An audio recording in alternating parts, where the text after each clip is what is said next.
रिश्ते नाते प्यार मोहब्बत कुछ नहीं, बस कुछ नहीं, जिंदगी बंदगी कर ले तेरा सब कुछ सही। الحمد لله نحمده ونستعينه ونستغفره ونؤمن به ونتوكل عليه ونعوذ بالله من شرور أنفسنا ومن سيئات أعمالنا من يهده الله فلا مضل له ومن يضلله فلا هادي له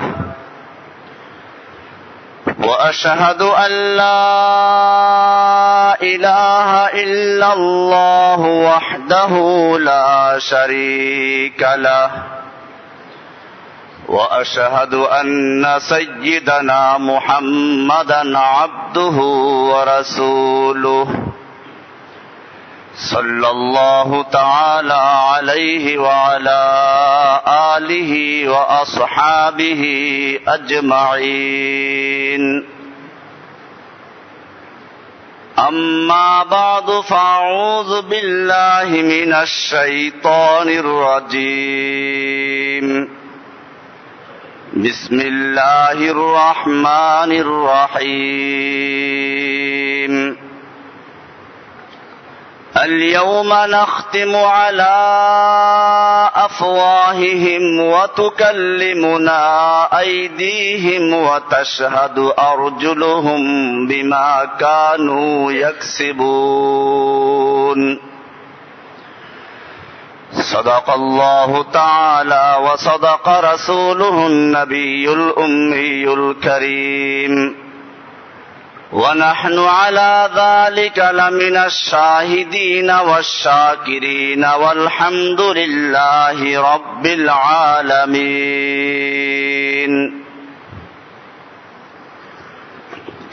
معزز ও মুহতারাম হযরত মুরব্বিয়ানে কিরাম ও দিগার মুসল্লিয়ানে ইজাম, আল্লাহ সুবহানাহু ওয়া তাআলার মহান দরবারে লাখ শুকরিয়া জ্ঞাপন করছি, যিনি আমাদেরকে প্রতি জুমার ন্যায় আজকেও জুমার সালাত আদায় করার জন্য মসজিদে আসার তৌফিক এনায়েত করেছেন। এজন্য বলি আলহামদুলিল্লাহ। আমরা রজব মাসের প্রায় মাঝামাঝি সময়ে চলে এসেছি। রাসূলুল্লাহ সাল্লাল্লাহু আলাইহি ওয়াসাল্লাম রজব মাসের থেকে রমজানের জন্য প্রস্তুতি গ্রহণ করার জন্য নির্দেশ করেছেন। রজবের চাঁদ দেখা গেলে কোন হাদিস থেকে পাওয়া যায় যে আল্লাহর রাসূল সাল্লাল্লাহু আলাইহি ওয়াসাল্লাম দোয়া করতেন, আল্লাহুম্মা বারিক লানা ফি রাজাব ওয়া শাবান ওয়া বাল্লিগনা রমাদান। হে আল্লাহ, তুমি আমাদের রজব এবং শাবান মাসে বরকত দান করো এবং রমজান পর্যন্ত পৌঁছার তৌফিক দান করো। এজন্য কোন মুফাসসিরিনে কিরাম বিষয়টাকে আরো সুন্দরভাবে সাজিয়ে বলেছেন, রজব মাস হচ্ছে জমিতে চাষ দেওয়ার মাস, শাবান মাস হলো বীজ রোপণ করার মাস, রমজান মাস হচ্ছে ফসল কর্তন করার মাস। রমজানের জন্য কিভাবে আমরা প্রস্তুতি গ্রহণ করব? আল্লাহর রাসূল সাল্লাল্লাহু আলাইহি ওয়াসাল্লাম রজব মাস থেকে শুরু করে শাবান মাসে বেশি ইবাদত করতেন। আর ইবাদত করার জন্য প্রথমে আমরা যে কাজটা করব তার জন্য আগ্রহ সৃষ্টি হওয়া প্রয়োজন। এজন্য আমরা আজকের এই জুমার থেকে আখিরাত সম্পর্কে আলোচনা শুরু করব ইনশাআল্লাহ। আখিরাতের প্রথম সূচনা হয় মৃত্যু দিয়ে। আল্লাহ সুবহানাহু ওয়া তাআলা মৃত্যু সম্পর্কে কোরআনুল কারীমে স্পষ্ট ঘোষণা করেছেন, কুল্লু নাফসিন যায়িকাতুল মাউত, প্রতিটি প্রাণীকে মৃত্যুর স্বাদ গ্রহণ করতেই হবে। কোরআনুল কারীমে আল্লাহ রাব্বুল আলামিন অন্য আয়াতে ইরশাদ করেন, কুল ইন্নাল মাউতাল্লাযী তাফিররুনা মিনহু, হে নবী আপনি আপনার উম্মতদেরকে জানিয়ে দিন, ইন্নাল মাউতাল্লাযী তাফিররুনা মিনহু, নিশ্চয়ই ওই মউত যার থেকে তোমরা পালাচ্ছ, ফাইন্নাহু মুলাকীকুম, সেই মৃত্যু তোমাদেরকে অবশ্যই ধরে ফেলবে, মৃত্যু তোমাদেরকে অবশ্যই ধরবে, অবশ্যই পেয়ে যাবে। সুম্মা তুরাদ্দুনা ইলা আলিমিল গায়বি ওয়াশ শাহাদাহ, এরপরে তোমাদেরকে আবার ফিরিয়ে নেওয়া হবে এমন এক মহান সত্তা, মহান জাতের সামনে, যিনি তোমাদের দৃশ্য অদৃশ্য, গোপন বাহ্যিক সবকিছুই অবগত। ফায়ুনাব্বিউকুম বিমা কুনতুম তা'মালুন, তোমরা যে যা করছো সবকিছু তিনি তোমাদেরকে জানিয়ে দিবেন। কোরআনুল কারীমের আরেক আয়াত আল্লাহ তাআলা ইরশাদ করেছেন, আইনামা তাকুনু ইউদরিকুমুল মাউতু ওয়ালাউ কুনতুম ফি বুরুজিম মুশাইয়াদাহ, আইনামা তাকুনু, তোমরা যেথায় থাকো না কেন, যত বড় অট্টালিকার ভিতরে থাকো, ওয়ালাউ কুনতুম ফি বুরুজিম মুশাইয়াদাহ, যদিও তুমি মজবুত অট্টালিকার ভিতরে থাকো, পাথরের ভিতরে ঢুকিও যদি থাকো, ওয়ালাউ কুনতুম ফি বুরুজিম মুশাইয়াদা, টাওয়ারের ভিতরে থাকো, পাথরের ভিতরে ঢুকে থাকো, সেখান থেকেও মৃত্যু তোমাকে খুঁজে বের করবে। এরপরে তোমাদের আল্লাহর সামনে হাজির হতে হবে। মক্কার কুফফারদের সঙ্গে মুসলিম জাতির যে পার্থক্য, তার মধ্যে একটা গুরুত্বপূর্ণ পার্থক্য হচ্ছে এটাও, আখিরাতের প্রতি বিশ্বাস করা। ওয়াল ইয়াউমিল আখিরি, মুমিনরা বিশ্বাস করবে পরকালের প্রতি। তাওহীদ ভিত্তিক ঈমান অর্জন করার পরে আখিরাতের প্রতি ঈমান আনতে হবে। এজন্য সূরা ফাতিহার মধ্যে আমরা স্বীকার করে থাকি, মালিকি ইয়াউমিদ্দিন, বিচার দিবসের মালিক, প্রতিদান দিবসের মালিক। দুনিয়াতে বসে যে ব্যক্তি ভালো আমল করে তাকে আল্লাহ রাব্বুল আলামিন নেক বিনিময় দান করবেন, আর যেই ব্যক্তি দুনিয়াতে বসে অন্যায় করে তাকে আল্লাহ রাব্বুল আলামিন শাস্তি বিধান করবেন। কারণ হচ্ছে এই, যুক্তির দিক থেকে বিবেচনা করলেও আখিরাতের প্রয়োজন। দুনিয়াতে একদল মানুষ অন্যায় করতে থাকে, জুলুম করতে থাকে, তাদের এত বেশি ক্ষমতা, তাদের প্রতিবাদ করার ক্ষমতা কারো নেই। আর মজলুম, গরিব, অসহায় মানুষগুলো জুলুম সহ্য করতে করতে দুনিয়ার থেকে চলে গেল। মানুষেরা বলে আল্লাহ তো আছেন, পরকালে আল্লাহ বিচার করবেন। আল্লাহ রাব্বুল আলামিন যদি আখিরাতে বিচার নাই করেন, তাহলে এই জালেমগুলোকে বিচার করবে কে? এজন্য আল্লাহ রাব্বুল আলামিন পরকালকে রেখেছেন, দুনিয়াতে মানুষকে ঢিল দিতে থাকেন। দুনিয়া হচ্ছে পরীক্ষার জায়গা। আল্লাযী খালাকাল মাউতা ওয়াল হায়াতা লিয়াবলুয়াকুম আইয়ুকুম আহসানু আমালা, যিনি তোমাদের জীবন এবং মরণকে সৃষ্টি করেছেন। আল্লাযী খালাকাল মাউতা ওয়াল হায়াতা, মৃত্যু এবং জীবনকে যিনি সৃষ্টি করেছেন।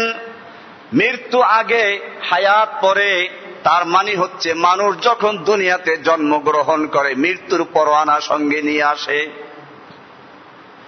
এজন্যই যখন সন্তান ভূমিষ্ঠ হয় তার কানে আযান দিয়ে দেওয়া হয়, জানিয়ে দেওয়া হয় তাওহীদের বাণী, সঙ্গে সঙ্গে বলে দেওয়া হয়। আযান একামত হয়ে যাওয়ার পরে ইমাম সাহেব নামাজ শুরু করতে যেই পর্যন্ত সময় নেন, আখিরাতের বিশাল জীবনের তুলনায় তোমার এই দুনিয়ার জীবনটা শুধুমাত্র অতটুকুই যতটুকু ইমাম সাহেব ইকামতের পরে নামাজ শুরু করেন। আল্লাহর হাবিব হাদিস শরীফে ইরশাদ করেন, عن عبد الله بن عمر رضي الله تعالى عنهما قال قال رسول الله صلى الله عليه وسلم إذا صار أهل الجنة إلى الجنة وأهل النار إلى النار। আব্দুল্লাহ ইবনে আমর রাদিয়াল্লাহু তাআলা আনহুমা থেকে বর্ণিত, তিনি বলেন রাসূলুল্লাহ সাল্লাল্লাহু আলাইহি ওয়াসাল্লাম ইরশাদ করেছেন, ইদা সারা আহলুল জান্নাতি ইলাল জান্নাতি, যখন জান্নাতি লোকেরা বেহেশতবাসীরা বেহেশতে চলে যাবে, ওয়া আহলুন নারি ইলান নার, এবং দোজখী লোকেরা দোজখের ভিতরে চলে যাবে। জি আবিল মাউতি, তখন মৃত্যু নামক যে জিনিসটা এটাকে আল্লাহ রাব্বুল আলামিন উপস্থিত করাবেন। মৃত্যু এটাও একটা মাখলুক, একটা সৃষ্টি, একটা দুম্বা আকারে, একটা প্রাণীর আকৃতিতে আল্লাহ রাব্বুল আলামিন উপস্থিত করাবেন। হাত্তা ইউজালা বাইনাল জান্নাতি ওয়ান নার, জান্নাত এবং জাহান্নামের মাঝখানে উপস্থিত করা হবে। জান্নাতি লোকেরাও দেখতে পাবে, জাহান্নামী লোকেরাও দেখতে পাবে। সুম্মা ইউযবাহু সুম্মা ইউনাদি মুনাদিন ইয়া আহলাল জান্নাতি লা মাউতা ওয়া ইয়া আহলান নারি লা মাউত। এরপরে সেই প্রাণীটাকে জবেহ করে দেওয়া হবে। সবাই কৌতূহলী হয়ে জিজ্ঞেস করবে কাকে জবাই করা হলো। আল্লাহ রাব্বুল আলামিনের পক্ষ থেকে একজন ঘোষণাকারী ঘোষণা করবেন, ইয়া আহলাল জান্নাহ, ওহে জান্নাতবাসী শুনে রেখো, লা মাউতা, মৃত্যু নামক যেই বস্তু ছিল, মৃত্যু নামক যেই সৃষ্টি ছিল, সেই মৃত্যুকে আল্লাহ রাব্বুল আলামিন জবাই করে মৃত্যু দিয়ে দিয়েছেন। এরপরে আর কোন মৃত্যু নেই, কোন ব্যক্তি আর মৃত্যুবরণ করবে না। ফালা মাউতা ইয়া আহলান নার, হে জান্নাতি জাহান্নামী লোকেরা, আর কারো মৃত্যু হবে না। ফায়াজদাদু আহলুল জান্নাতি ফারহান ইলা রাব্বিহিম, এই ঘোষণা হওয়া মাত্র জান্নাতের লোকেরা এত আনন্দিত হবে, আনন্দে তাদের চোখ দিয়ে পানি জড়িয়ে পড়বে। কারণ তাদের একটা চিন্তা ছিল, এত জান্নাতের এতগুলো নেয়ামত পেলাম, কখন যেন নেয়ামত গুলো শেষ হয়ে যায়। দুনিয়ার সব কিছুই তো অস্থায়ী, আগেও আলোচনা হয়েছে এগুলো। যারা জ্ঞানী লোক তারা এগুলো চিন্তা করে। বিষ্ণু হাফেজ বতো গোয়াম কে গুলতাজা নমি মানাত, अगर मानद शबे दीगर नमी मानत। ও হাফেজ, তুমি কি লক্ষ্য করেছ ফুল বাগানে কত সুন্দর দেখা যায়?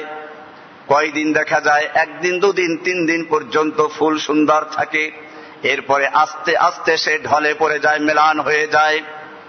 गुलाब गुलशान जुदा गश्ता तरु ताजा नमी मानद, अगर मानद शबे दीगर नमी मानद।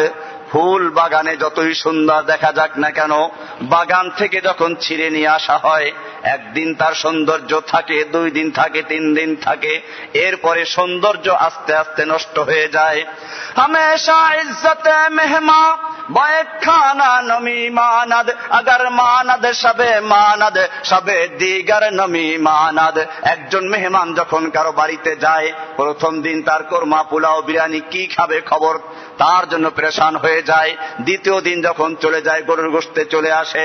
তৃতীয় দিন যখন চলে যায় তখন আলু ভর্তা ডাল শুরু হয়ে যায়, আর মনে মনে বলতে থাকে মেহমান কবে বিদায় নিবে। হামেশা ইজ্জতে মেহমা বায়ে খানা নমি মানাদ। দুনিয়ার নিয়ম হচ্ছে সবকিছুই অস্থায়ী। এমনি ভাবে কবি আরো বলেছেন, গুলা হামেশা হেজাবে নওয়ারু সাদর বারে শওহর নমি মানাদ। একজন নতুন বধূ যখন কারো বাড়িতে আসে, নতুন যখন আসে, তার চেহারার উপরে ঘোমটা থাকে, এত লম্বা ঘোমটা, চেহারা দূরের কথা, একেবারে বুক পর্যন্ত ঝুলতে থাকে, এরপরে যত পুরাতন হতে থাকে আস্তে আস্তে ঘোমটা দূরের কথা মাথার কাপড় পর্যন্ত সরে যায়।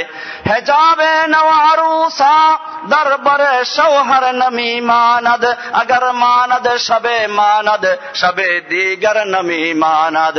এজন্য জান্নাতে যাওয়ার পরেও মানুষরা চিন্তা করবে যে আল্লাহর দরবারে আসলাম, এই জান্নাতের নেয়ামত কতক্ষণ থাকে তাই বা কে জানে। বেশ থেকে এই সমস্ত চিন্তা হবে। আল্লাহ রাব্বুল আলামিন সেজন্য এই চিন্তাগুলো দূর করে দিবেন। গান হবে সেখানের জন্য গান নাজায়েজ থাকবে না।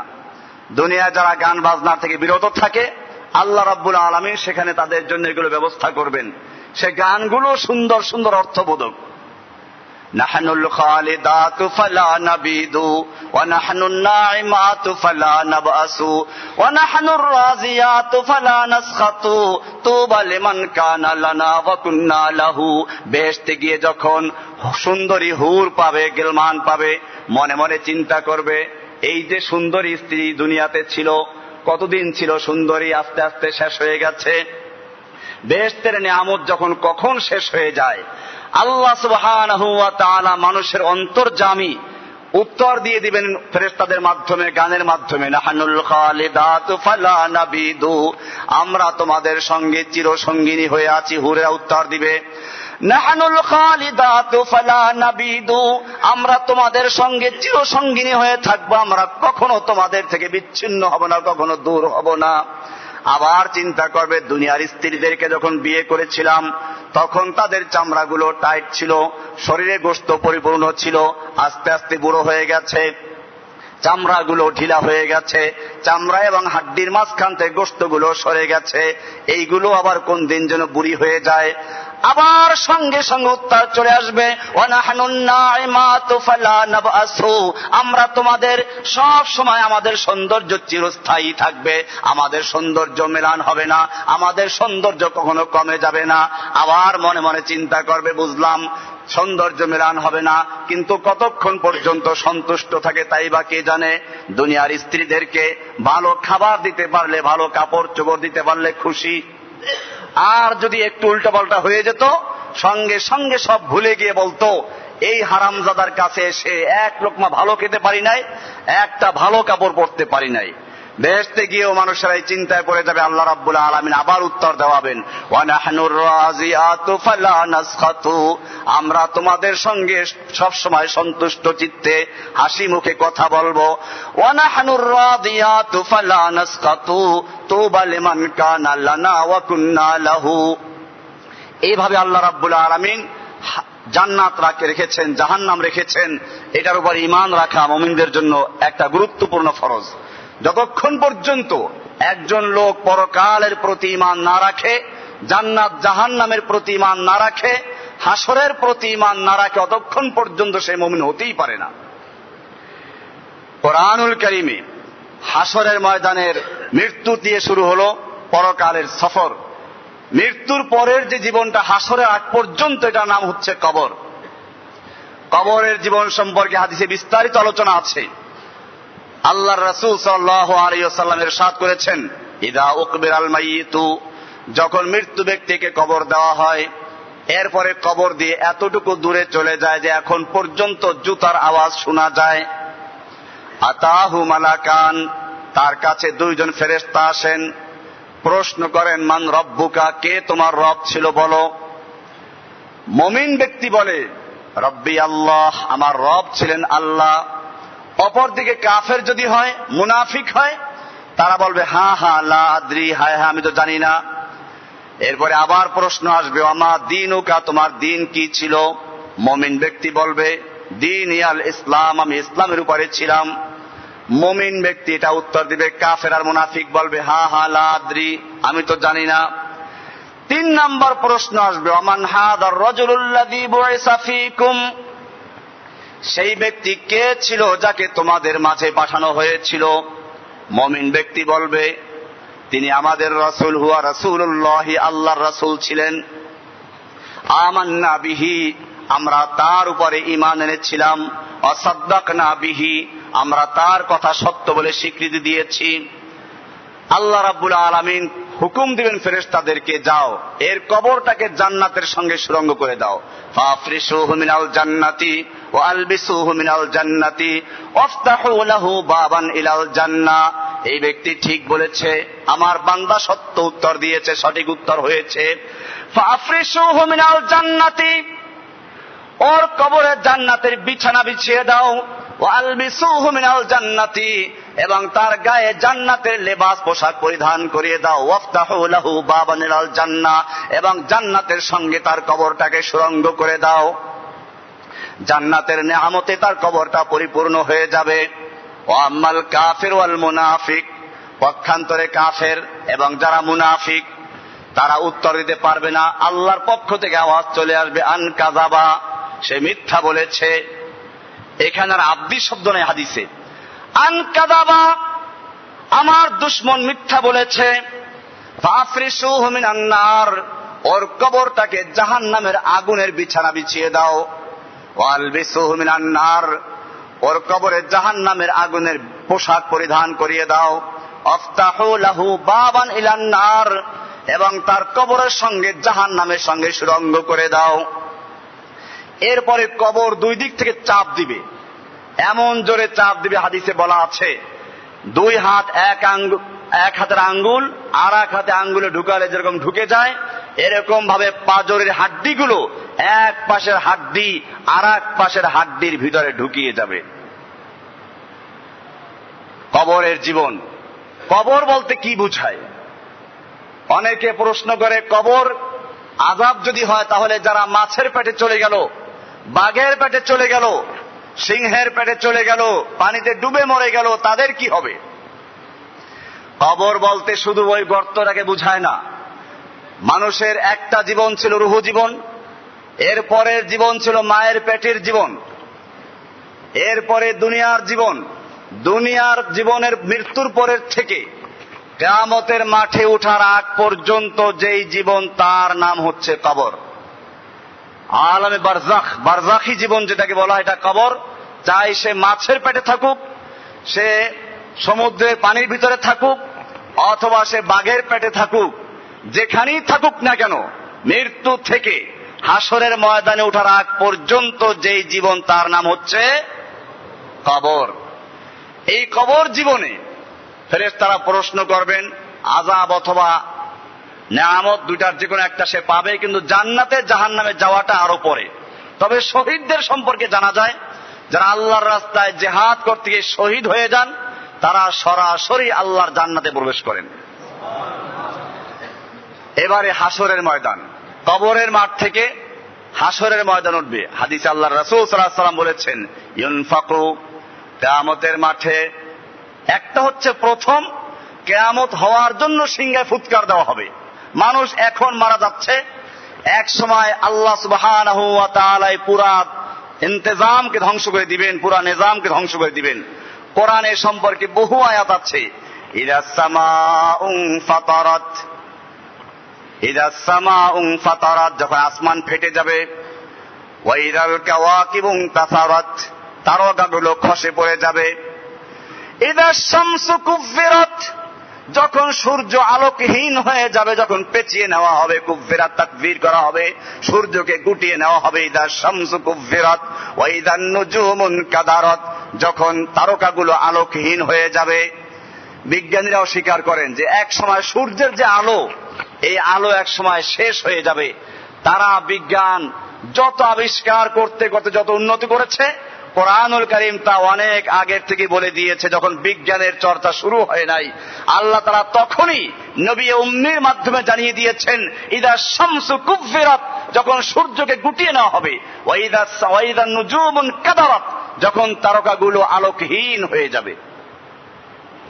এমনি ভাবে সিংহায় ফুৎকার দেওয়া হবে। সিং রাসূলুল্লাহ সাল্লাল্লাহু আলাইহি ওয়াসাল্লাম হাদিসে বলেছেন, কাইফা আনা আমু, আমি কি করে স্বাচ্ছন্দ্যে থাকতে পারি, আমি নীরব থাকতে পারি, অথচ সাহিবুল সুর, যে ব্যক্তি, যে ফেরেশতা এই সিংহার ফুৎকারের দায়িত্বে রয়েছেন, তিনি সিংহাকে মুখে নিয়ে আছেন, আল্লাহর হুকুমের অপেক্ষায় তিনি মস্তক অবনত অবস্থায় আছেন। যখনই আল্লাহর পক্ষ থেকে হুকুম হবে, সঙ্গে সঙ্গে তিনি ফুৎকার দিবেন। এটা যদি জানা থাকে, তারপরে মানুষ কি করে সেই আরামে ঘুমাতে পারে, কি করে সে আখিরাতকে ভুলে থাকতে পারে। এই জন্য প্রথম বিষয় হচ্ছে একজন মানুষকে মৃত্যুর উপরে পূর্ণ ঈমান রাখতে, মৃত্যু সম্পর্কে চিন্তা করতে হবে। আল্লাহর রাসূল সাল্লাল্লাহু আলাইহি ওয়াসাল্লাম বারবার বলেছেন, উযকুরু যিকরা হাযিমিল লাযযাতি আল মাউত, তোমরা স্মরণ করো, বেশি করে স্মরণ করো এমন একটা জিনিসকে যে তোমার জীবনের সমস্ত পরিকল্পনাকে ভেঙে দেয়। যিকরা হাযিমিল লাযযাতি আল মাউত, আর সেই জিনিসটি হচ্ছে মৃত্যু। মানুষের অনেক পরিকল্পনা থাকে। হযরত বিলাল রাদিয়াল্লাহু তাআলা আনহুর একটা কবিতা আছে, অকুল্লু মরিইন মুসাব্বিহুন ফি আহলিহি ওয়াল মাউতু আদনা মিন শিরাকি নিআলিহি। প্রতিটি মানুষ প্রতিদিন সকালে তার পরিকল্পনা নিয়ে বের হয়, আজকে এটা করব, কালকে ওটা করব, এইভাবে নানান পরিকল্পনা নিয়ে বের হয়। ওয়াকুল্লু মরিইন মুসাব্বিহুন ফি আহলিহি, মানুষ বড় বড় পরিকল্পনা নিয়ে বের হয়। ওয়াল মাউতু আদনা মিন শিরাকি নিআলিহি, অথচ মৃত্যু তার জুতার ফিতার চেয়েও কাছে। মানুষ অনেক পরিকল্পনা, এতটা বাড়ি করতে হবে, এতটা গাড়ি করতে হবে, এই করতে হবে, সেই করতে হবে, এই সব পরিকল্পনা করে মানুষ চলতে থাকে। বিলাল রাদিয়াল্লাহু তাআলা আনহু কবিতা পড়ছেন, ওয়াল মাউতু আদনা মিন শিরাকি নিআলিহি, অথচ মৃত্যু তার একেবারে জুতার ফিতার চেয়েও কাছে। এজন্য মৃত্যুকে বেশি করে স্মরণ করা এবং সেই মৃত্যুর পরে যে জীবনটা আসবে সেটার জন্য প্রস্তুতি গ্রহণ করা। অনেকে মনে করে মৃত্যু দিয়ে শেষ হয়ে যাবে। কবি উত্তর দিচ্ছেন, কোরআনেও বলা আছে, মক্কার জাহিলি যুগের কাফেররা বলতো, ইন হিয়া ইল্লা হায়াতুনা দুনিয়া নামুতু ওয়া নাহিয়া, জীবন তো একটাই, এই দুনিয়ার জীবন আছি, এরপরে মরে যাব, বাস শেষ হয়ে গেল। এই জন্য কোন এক কবি উত্তর দিয়েছেন, মৌত কো সমঝা হ্যায় গাফিল ইখতিতামে জিন্দেগি, মৌত কো সমঝা হ্যায় গাফিল ইখতিতামে জিন্দেগি, দর হকীকত মৌত হ্যায় সুবহে দাওয়ামে জিন্দেগি। ওরে গাফেল, তুমি মনে করেছো মৃত্যু হচ্ছে তোমার জীবনের পরিসমাপ্তি। না, মৃত্যু হচ্ছে তোমার এক অনন্ত অসীম জীবনের সুবহে সাদেক মাত্র। সুবহে সাদেক দিয়ে যেরকম ভাবে দিনের সূচনা হয়, ঠিক এরকম ভাবে তোমার আখিরাতের জীবনের সূচনা হচ্ছে মৃত্যু দিয়ে। এই মৃত্যুর পরে উঠবে হাসরের ময়দানে। হাসরের ময়দানে যখন মানুষ উঠবে, তখন আমল নামা তার সামনে চলে আসবে। আমল নামা লিপিবদ্ধ হচ্ছে, কিরামান কাতিবিনা ইয়ালামুনা মা তাফআলুন। কিরামান কাতিবিন, সম্মানিত লেখক ফেরেশতা। কেরামান আর কাতিবিন দুই ফেরেশতার নাম না, যে একজন কেরামান একজন কাতিবিন, এটা ভুল কথা। এটা বহু বচন। কেরাম হচ্ছে সম্মানিত, আর কাতিবিন হচ্ছে বহু বচন, লিখক বৃন্দ। দুইটা মিলে অর্থ হয় সম্মানিত লিখক বৃন্দ। কাজে এই যে মানুষেরা মনে করে কেরামান কাতিবিন দুইজন ফেরেশতার নাম, এটা একটা ভুল কথা। সম্মানিত লিখক ফেরেশতাগণ লিপিবদ্ধ করেন। এটা এরকম যেরকম বিমানের ভিতরে ব্ল্যাক বক্স থাকে রিপোর্ট সংগ্রহ করার জন্য, ঠিক আল্লাহ সুবহানাহু ওয়া তাআলা কিছু ফেরেশতা নিয়োগ করে দিয়েছেন যারা মানুষের ভালো মন্দ সবগুলোকে লিপিবদ্ধ করেন। কিরামান কাতিবিনা ইয়ালামুনা মা তাফআলুন, কিরামান কাতিবিনরা লেখেন, তারা জানেন মানুষ যা করে সবকিছুকে। এরপরে হাসরের ময়দানে যখন উঠবে, আল্লাহ সুবহানাহু ওয়া তাআলা বান্দার আমলনামা সামনে তুলে ধরবেন। তখন তারা বলবে, আল্লাহ এই আমলগুলো তো আমি করি নাই, আপনি তো জুলুম করেন না, আমাদের সাক্ষীর প্রয়োজন। আল্লাহ সুবহানাহু ওয়া তাআলা উত্তর দিবেন, কাফা বিনাফসিকাল ইয়াওমা আলাইকা হাসিবা, হিসাব নেওয়ার জন্য, সাক্ষীর জন্য তুমি নিজেই যথেষ্ট। এরপরে আল্লাহ সুবহানাহু ওয়া তাআলা মুখ বন্ধ করে দিবেন। কোরআনে সূরা ইয়াসিনের আয়াত, আল ইয়াওমা নাখতিমু আলা আফওয়াহিহিম, আল ইয়াওমা নাখতিমু আলা আফওয়াহিহিম, আজকে আমি তাদের মুখের মধ্যে তালাবদ্ধ করে দিব। ওয়া তুকাল্লিমুনা আইদিহিম, এবং তাদের হাত আমার সঙ্গে কথা বলবে। যে আল্লাহ তাআলা মুখ দিয়ে কথা বলান, সে আল্লাহ হাত দিয়ে কথা বলাতে পারবেন কিনা? ওয়া তুকাল্লিমুনা আইদিহিম, তাদের হাত কথা বলবে। ওয়া তাশহাদু আরজুলুহুম, এবং তাদের পা সাক্ষী দিবে, বিমা কানু ইয়াকসিবুন, দুনিয়াতে বসে যা কিছু করছে সব কিছু সম্পর্কে সাক্ষী দিতে থাকবে। দাস্তাগু ইয়াদমানচুনি দুজদিদাম, হাত বলবে আমাকে দিয়ে চুরি করেছিল, আমাকে দিয়ে ঘুষ নিয়েছিল, আমাকে দিয়ে সুদের টাকা নিয়েছিল। দাস্তাগু ইয়াদমানচুনি দুজদিদাম লাব্বেগু ইয়াদমানচুনি বুসিদাম, আবার মুখ বলবে আমাকে দিয়ে মিথ্যা কথা বলেছিল, আমাকে দিয়ে অন্যায়ভাবে চুমু খেয়েছিল। সব কিছু খুলে বলবে রেজলে গুয়াদ মাসিদা সোয়ে হারাম, পা বলবে আমাকে দিয়ে হারাম কাজ করার জন্য চলেছিল। সামিআ গুয়াদ চিদাম সামরুল কালাম, কান বলবে আমাকে দিয়ে অন্যায় কথা শুনেছিল। প্রত্যেকটা অঙ্গ তার বিরুদ্ধে সাক্ষী দেওয়া শুরু করবে। এরপরে শুরু হবে যারা তাদের গোমরা করেছিল তাদের বিরুদ্ধে অভিযোগ করা। আল্লাহ তাআলার কাছে বলবে, قال ادخلوا في أمم قد خلت من قبلكم من الجن والإنس في النار كلما دخلت أمة لعنت أختها حتى إذا اداركوا فيها جميعا قالت أخراهم لأولاهم ربنا هؤلاء أضلونا। নেতাদের সম্পর্কে বলবে, আগে নেতারা চলে যাবে জাহান্নামে, পরে অনুসারীরা যেতে থাকবে। এবারে অনুসারীরা তারা বলবে, রব্বানা, হে আমাদের রব, হাউলাই আদাল্লুনা, এই লোকগুলো আমাদেরকে পথভ্রষ্ট করেছিল। ফাআতিহিম আযাবান দিফাম মিনান নার, আপনি এই লোকগুলোকে ডবল শাস্তি দিবেন, আমাদেরটা ওদেরকে দিবেন। আমরা ওদের কারণে গোমরা হয়েছি, ওদের কারণে পথভ্রষ্ট হয়েছি। আল্লাহ তাআলা উত্তর দিবেন, লিকুল্লিন দিফুন, আমার কাছে শাস্তির কোনো কমি নাই, তোমাদের সকলকে ডবল দেওয়া হবে। ওয়ালাকিন লা তা'লামুন। ওয়া ক্বালাত উখুলাহুম লিউখরাহুম, আবার নেতারা বলবেন অনুসারীদেরকে, ফামা কানা লাকুম আলাইনা মিন ফাদলিন, দেখো তোমাদের উপরে আমাদের কোনো প্রাধান্য ছিল না, কোনো জোর জবরদস্তি করে তোমাদেরকে আমরা এটা করাই নাই। ফাযুকুল আযাবা বিমা কুনতুম তাকসিবুন, এবারে তোমরা যে উপার্জন করেছো তার শাস্তি তোমরা নিজেরাই ভোগ করতে থাকো। সূরা আরাফের 38 এবং 39 নম্বর আয়াত। এমনি ভাবে আল্লাহ রাব্বুল আলামিন আর এক আয়াতে খুলে দিয়েছেন। কোরআনুল কারীম বলছে, ওয়াকালাল্লাযীনা ইসতাকবারু ইন্না কুল্লুন ফিহা ইন্নাল্লাহা ক্বাদ হাকামা বাইনাল ইবাদ ওয়াকালাল্লাযীনা ফিন-নারি লিখাজানাতি জাহান্নামা উদউ রাব্বাকুম ইউখাফফিফ আন্না ইয়াওমান মিনাল আযাব। জাহান্নামীরা বলবে, জাহান্নামের ফেরেশতাকে ডাকবে আর বলবে, হে জাহান্নামের ফেরেশতা, তুমি একটু আল্লাহর কাছে আবেদন করো যেন একদিনের জন্য হলেও আমাদের শাস্তিটা আল্লাহ একটু হালকা করে দেন। উদউ রাব্বাকুম, তোমার রবকে ডাকো, ইউখাফফিফ আন্না ইয়াওমান মিনাল আযাব, আমাদের জন্য আযাবটা একদিনের জন্য কমিয়ে দেন।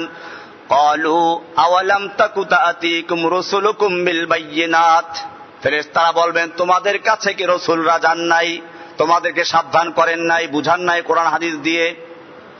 ক্বালু বালা, বলে হ্যাঁ তা তো গিয়েছিল কিন্তু আমরা তা বিশ্বাস করি নাই। ক্বালু ফাদউ, বলে তাহলে তোমরাই নিজেরাই আল্লাহকে ডাকতে থাকো। ওয়ামা দুআউল কাফিরিনা ইল্লা ফি দালাল, আল্লাহ তাআলা বলছেন কাফেররা তখন যত চিৎকার করুক, যত ডাকাডাকি করুক, কোনো কাজে আসবে না। 1000 বছর পর্যন্ত তারা শেষ পর্যন্ত চিৎকার মারতে শুরু করবে, চলো চিৎকার করি একসাথে। নেতারা এবং অনুসারীরা সব জাহান্নামে চিৎকার মারতে থাকবে। 1000 বছর পর্যন্ত চিৎকার মারতে মারতে যখন ক্লান্ত হয়ে যাবে, আবার তারা বলে না আমরা কোনো কিচ্ছু বলবো না, শাস্তি হতে থাকুক। আবার 1000 বছর পর্যন্ত তারা খামোশ থাকবে। আল্লাহ তাআলা বলছেন, বারাজু লিল্লাহি জামিআন, তাদের সকলের সামনে আল্লাহ সুবহানাহু ওয়া তাআলা, আল্লাহ তাআলা সকলের সামনে জাহান্নামকে খুলে দিবেন। জাহান্নামে আল্লাহর সামনে সবাই তারা দণ্ডায়মান হবে। ফাকাল আদ-দুআফাউ লিল্লাযীনা ইসতাকবারু, দুর্বল লোকেরা যারা দুনিয়াতে নেতাদেরকে অনুসরণ করত, গোমরা লোকদেরকে অনুসরণ করত, নেতা নেত্রীদেরকে অনুসরণ করত, তারা বলবে, ইন্না কুন্না লাকুম তাবান, আমরা তোমাদের অনুসরণ করে চলেছিলাম। ফাহাল আনতুম মুগনুনা আন্না মিন আযাবিল্লাহি মিন শাই, তোমরা কি আজকে আমাদেরকে আল্লাহর আযাব থেকে একটু হালকা, একটু সুপারিশ করে কমিয়ে দিতে পারবে? ক্বালু লাউ হাদানাল্লাহু লাহাদাইনাকুম, এবারে যারা গোমরা করেছিল, সে যেই হোক না কেন, যে গোমরা করিয়েছিল, সে বলবে লাউ হাদানাল্লাহু, আল্লাহ তাআলা যদি আমাদেরকে হেদায়েত দান করতেন লাহাদাইনাকুম, তাহলে তোমাদেরকে আমরা হেদায়েত দিতাম, তোমাদেরকেও সেই পথ প্রদর্শন করতাম। কাজে এখন আমাদের কোনো লাভ নেই। সাওয়াউন আলাইনা আজাযনা আম সাবারনা মা লানা মিন মাহিস। সেই 1000 বছর চিৎকার করে আবার 1000 চুপ থেকে তারপরে বলবে আমরা এখন চিৎকার করি আর নাই করি। সাওয়াউন আলাইনা, আমাদের জন্য সমান, আজাযনা, আমরা চাই চিৎকার মারি, আও সাবারনা, অথবা সবর করি, আম সাবারনা মা লানা মিন মাহিস, আমাদের আর বাঁচার কোনো উপায় নেই, এখান থেকে মুক্তির কোনো পথ নেই। কোরআনুল কারীমে আরেক আয়াত আল্লাহ তাআলা বলছেন, ইয়াওমা তুকাল্লাবু ওয়ুজুহুহুম ফিন্নার ইন্নাল্লাহা লা'আনাল কাফিরিনা ওয়া আ'আদ্দা লাহুম সাঈরা খালিদিনা ফিহা আবাদা। চিরস্থায়ী জাহান্নামে তারা প্রজ্বলিত আগুনে জ্বলতে থাকবে। লা ইয়াজিদুনা ফি ওয়ালিয়্যান ওয়ালা নাসীরা, তারা কোন রকম সাহায্যকারী পাবে না, কোন রকম তাদের রক্ষাকারী পাবে না। ইয়াওমা তুকাল্লাবু ওয়ুজুহুহুম ফিন্নার, সেদিন তাদের চেহারাকে ওলট পালট করে আগুনে পোড়ানো হবে। ইয়াকুলুনা ইয়া লাইতানা আতানাল্লাহ ওয়া আতানার রাসূলা, তারা বলবে ইয়া লাইতানা, হায় আফসোস, আতানাল্লাহ, যদি আমরা আল্লাহর ইতাআত করতাম, আল্লাহকে আনুগত্য করতাম, আল্লাহর হুকুম মেনে চলতাম, ওয়া আতানার রাসূলা, যদি আল্লাহর রাসূলের আনুগত্য করতাম কতই না ভালো হতো। ওয়াকালু, এবং তারা আরো বলতে থাকবে, রব্বানা ইন্না আতানা সাদাতানা ওয়া কুবারানা, ও আমাদের রব, আমরা আমাদের নেতা, আমাদের বড়দেরকে অনুসরণ করেছিলাম, বড়দের দোহাই দিয়ে চলেছিলাম। আতানা সাদাতানা ওয়া কুবারানা, আমাদের সর্দার, আমাদের লিডার, আমাদের বড়দের আমরা অনুসরণ করেছি, আমাদের আকাবিরদের অনুসরণ করেছি। ফাআযাল্লুনা সাবিলা, তারা আমাদেরকে পথভ্রষ্ট করেছে। রব্বানা আতিহিম দি'ফাইন মিনাল আযাবি, ও আমাদের রব, যারা আমাদেরকে পথভ্রষ্ট করেছে, যে বড়রা আমাদেরকে গোমরাহ করেছে, তাদেরকে তুমি ডবল আযাব দান করো। ওয়ালআনহুম লানান কাবীরা, তুমি তাদেরকে সবচেয়ে বেশি লানত করো, অভিশাপ দাও। সূরা আহজাব 64 থেকে 68 নম্বর আয়াত। এটা আরেকটা আয়াত, এটা বলা হলো। এইভাবে তারা অনুসারীরা এভাবে বলতে থাকবে, আল্লাহ ওদেরকে ডবল আযাব দাও। আল্লাহ তাআলা বলবেন যে আমার কাছে আযাবের কোনো কমি নাই। আগের আয়াতে গেছে লিকুল্লিন দি'ফুন, সবার জন্য ডবল শাস্তি রয়েছে। এবারে শয়তানের দোষ দিবে মানুষেরা, শয়তান আমাদেরকে অপরাধ করিয়েছে, শয়তানের ধোঁকায় পড়ে অন্যায় করেছি। আল্লাহ তাআলা জালেম না, শয়তানকেও কথা বলার সুযোগ দিবেন। ওয়াকালা আশ-শাইতানু লাম্মা কুদিয়াল আমরু, যখন শয়তানের সকল দোষারোপ করা হবে, শয়তানকে দোষ চাপানো হবে, মানুষ বলবে শয়তান আমাদেরকে অন্যায় করার জন্য ধোঁকা দিয়েছে, আমাদেরকে সে অন্যায় করাবার জন্য প্ররোচনা জুগিয়েছে, তখন শয়তানকে আল্লাহ রাব্বুল আলামিন বলার সুযোগ দিবেন। শয়তান বলছে, সূরা ইব্রাহিমের 22 নম্বর আয়াত, ওয়াকালা আশ-শাইতানু লাম্মা কুদিয়াল আমরু, যখন বিষয় চূড়ান্ত হয়ে যাবে, বিচার ফয়সালা হয়ে যাবে, তখন শয়তান বলবে, ইন্নাল্লাহা ওয়া'দাকুম, শুনে রেখো, আল্লাহ তোমাদের কাছে একটা ওয়াদা করেছিলেন, ওয়াদাল হাক্কে, সত্য ওয়াদা, ওয়া ওয়া'আদতুকুম, আর আমিও তোমাদের কাছে ওয়াদা করেছিলাম, ফাআখলাফতুকুম, আমি সেই ওয়াদার খেলাফ করেছি, আমি মিথ্যা ওয়াদা করেছিলাম। ওয়ামা কানা লি আলাইকুম মিন সুলতানিন, তোমাদের উপরে আমার কোনো ক্ষমতা ছিল না, কোনো প্রভাব ছিল না, জোর করে আনার কোনো ক্ষমতা ছিল না। আমি শুধু তোমাদেরকে পথ বাতলে দিয়েছি, রাস্তা দেখিয়ে দিয়েছি, এটা হচ্ছে আমার রাস্তা, এটা গেলে ভালো হবে, ধোঁকা দিয়েছি। আর আলেম ওলামা, কোরআন হাদিসে নবী রাসূলগণ তোমাদেরকে ভালো পথ দেখিয়েছিলেন। তোমরা তাদের কথায় সাড়া না দিয়ে আমার কথায় সাড়া দিয়েছিলে। তোমরা নামাজ পড়ো নাই, রোজা রাখো নাই, তোমরা ইবাদত করো নাই, ফুটবল খেলা দেখার জন্য সারা রাত্র কাটিয়ে দিয়েছো, তাতে কোনো অসুবিধা নেই, কিন্তু তাহাজ্জুদ পড়ার তোমাদের সময় হয় নাই।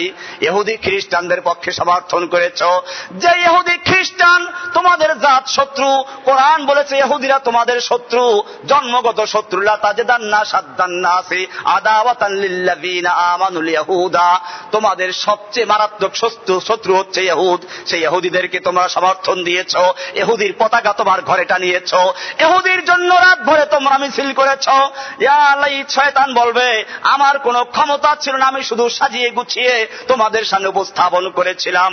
ওয়ামা কানা লি আলাইকুম মিন সুলতানিন, তোমাদের উপর আমার কোনো প্রভাব ছিল না, কোনো ক্ষমতা ছিল না।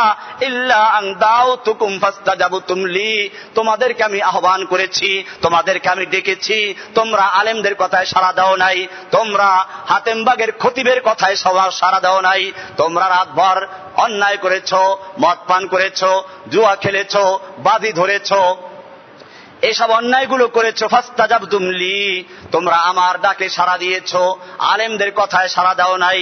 ফালা তালুমুনি ওয়া লুমু আনফুসাকুম, খবরদার তোমরা আমাকে তিরস্কার করো না, আমাকে মালামত করো না। কে বলছে? শয়তান। শয়তান বলবে ফালা তালুমুনি, তোমরা আমাকে মালামত করো না, আমাকে দোষারোপ করো না। ওয়া লুমু আনফুসাকুম, তোমরা বরং তোমার নিজেদেরকে মালামত করো, তিরস্কার করো। মা আনা বিমুসরিখিকুম ওয়া মা আনতুম বিমুসরিখিয়া, তোমরা আমাদের কোনো উপকার করতে পারবে না, আমি তোমাদের কোনো উপকার করতে পারবো না। আজকে আমাকে যতই দোষারোপ করো, আমাকে যতই তোমরা সাহায্যের জন্য আবেদন করো, আমি তোমার উদ্ধারে কোনো সাহায্য করতে পারবো না, আর তোমরা আমাকে উদ্ধার করার কাজে কোনো সাহায্য করতে পারবে না। এখন ইন্নী কাফারতু বিমা আশরাকতুমুনি মিন ক্বাবলু, তোমরা যে আমাকে শরীক করেছিলে আল্লাহর সঙ্গে, সেটা আমরা অস্বীকার করলাম। এরপরে শয়তানে ওয়াজ দেয়, ইন্নাজ জালিমিনা লাহুম আযাবুন আলীম, নিশ্চয় জালিমদের জন্য মর্মন্তুদ শাস্তি রয়েছে। সূরা ইব্রাহিমের 22 নম্বর আয়াত। এইভাবে কিয়ামতের মাঠে এক ভয়াবহ চিত্র আল্লাহর রাসূল সাল্লাল্লাহু আলাইহি আল্লাহ তাআলা কোরআনুল কারীম তুলে ধরেছেন। হাদিস শরীফেও আছে, কিয়ামতের মাঠে আল্লাহ সুবহানাহু ওয়া তাআলার একদিকে 7 আসমানকে আল্লাহ তাআলা হাতে নেবেন, এক হাতে, এরপরে 7 জমিনকে এক হাতে নেবেন। আল্লাহর হাত আছে, কেমনে আছে তা আমরা জানি না, এটা একটা মৌলিক আকীদার বিষয়।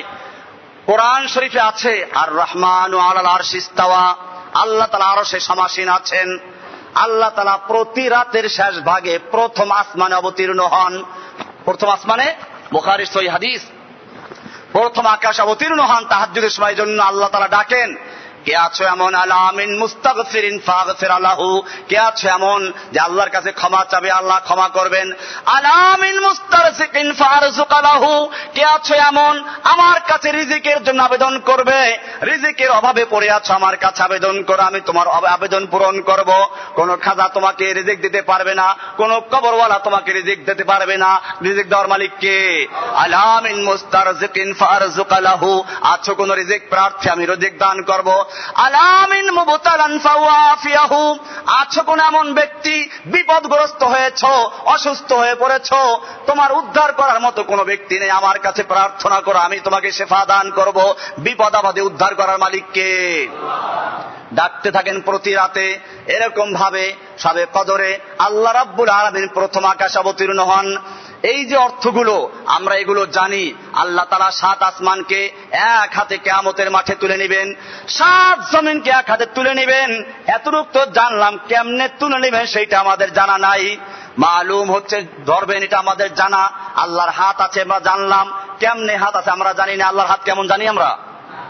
ওয়া কাইফিয়াতু মাজহুল ওয়াল ঈমানু বিহা ওয়াজিবুন, ঈমান রাখা ফরজ। তবে এই সম্পর্কে আর বেশি জানার কোন অধিকার আমাদের নেই, কারণ আল্লাহ হচ্ছেন কি? অসীম। আল্লাহ কি? কাজে এগুলো এই পর্যন্তই, এর উপর প্রশ্ন করবেন না। আল্লাহকে আমরা কিয়ামতে দেখবো, কোথায় দেখা যাবে? হাদিস আল্লাহ রাসূল সাল্লাল্লাহু আলাইহি ওয়াসাল্লামকে জিজ্ঞেস করেছেন সাহাবায়ে কেরাম, ইয়া রাসূলুল্লাহ, আমরা কি আল্লাহকে দেখতে পারবো? আল্লাহ রাসূল সাল্লাল্লাহু আলাইহি ওয়াসাল্লাম বলেছেন, যখন আকাশ পরিচ্ছন্ন থাকে, মেঘ থাকে না, তখন দুপুরের সময় তোমাদের সূর্য দেখতে কোনো সমস্যা হয়? সাহাবায়ে কেরাম, না, কোনো সমস্যা হয় না। বলে আবার শুনো, পূর্ণিমার রাতে যখন আকাশে কোনো মেঘ থাকে না, একেবারে পরিষ্কার আকাশে পূর্ণিমার রাতে চাঁদ দেখতে তোমাদের কোনো ভিড়াভিড়ি করতে হয় কিনা? না, তা করতে হয় না। এবারে আল্লাহ রাসূল সাল্লাল্লাহু আলাইহি ওয়াসাল্লাম বলছেন, ইন্নাকুম সাতারাউনা রাব্বাকুম, জেনে রাখো তোমরা তোমাদের রবকে দেখতে পাবে কিয়ামতের মাঠে জান্নাতে। কেমন ভাবে দেখতে পাবে? ইন্নাকুম সাতারাউনা রাব্বাকুম, তোমরা তোমাদের রবকে দেখতে পাবে কামা তারাউনা হাদাল কামার লাইলাতাল বদর, যেরকম ভাবে পূর্ণিমার রাতে অথবা ঠিক দুপুরের সময় আকাশের সূর্যকে এবং চাঁদকে তোমরা সমান ভাবে পরিষ্কার ভাবে দেখতে পাও, ঠিক তেমনি ভাবে কিয়ামতের দিবসে জান্নাতে তোমরা আল্লাহকে সেভাবে দেখতে পারবে। আল্লাহকে সেদিন আমরা বুঝবো কেমন আল্লাহ তাআলা। মুমিনরা দেখবে, আরশের তলায় ছায়া পাবে, আল্লাহ তাআলাকে, এবং সেখানে কিয়ামতের মাঠে ঘোষণা হবে, কুল্লুন, যারা যাকে অনুসরণ করেছো, দুনিয়ায় যার যে ইবাদত করেছো তার পিছনে চলে যাও, প্রত্যেকের ইমাম যে যে ছিল তার পিছনে চলে যাও। সব ভণ্ডরা যারা যাদের অনুসরণ করেছে সবাই অনুসরণ করে জাহান্নামে চলে যাবে। একদল মানুষ থাকবে, তারা বলবে, আল্লাহ জিকে তোমরা যাও নাই কেন? সেই দলের নেতা হচ্ছেন মুহাম্মদুর রাসূলুল্লাহ সাল্লাল্লাহু আলাইহি ওয়াসাল্লাম। সেই দলের উম্মত হবেন আপনারা, যারা তাওহীদের অনুসারী, যারা একমাত্র আল্লাহর রাসূল সাল্লাল্লাহু আলাইহি ওয়াসাল্লাম অনুসরণ করেছে, এছাড়া কোন তরিকার অনুসরণ করে নাই, কোন এদিক সেদিক অনুসরণ করে নাই। সেই উম্মতে মুহাম্মাদিয়া সাল্লাল্লাহু আলাইহি ওয়াসাল্লাম, আল্লাহর রাসূল নিজে, এবং সেই ময়দানে রাসূল থাকবেন, সব চলে যাবে। আল্লাহর রাসূল নিজে সেখানে থাকবেন। আল্লাহ তাআলা বলেন, তোমরা কেন এখানে বসে আছো? বলো, ইয়া রাব্বুল আলামিন, দুনিয়াতে যারা যার ইবাদত করেছিল তারা তার নেতৃত্বে চলে গেছে, আমরা তো একমাত্র তোমার ইবাদত করেছি, আমাদের জীবনের সব ক্ষেত্রে তোমার অনুসরণ করেছি, আমরা তোমার কাছেই ছিলাম, কোথায় যাব? আল্লাহ তাআলা বলবেন, আল্লাহ একটা সূরা পাঠাবেন, আমরা আল্লাহর নেতৃত্বেই যাব। আল্লাহ তাআলা, তোমরা তোমাদের আল্লাহকে চিনো? বলে, হ্যাঁ আমরা চিনি। আল্লাহ তাআলা একটা ভিন্ন সূরা ধরে তাদের সামনে উপস্থিত হবেন। তারা বলবে, না না, আমরা আল্লাহর কাছে পানাহ চাই তোমার থেকে, আমরা শিরিক করব না।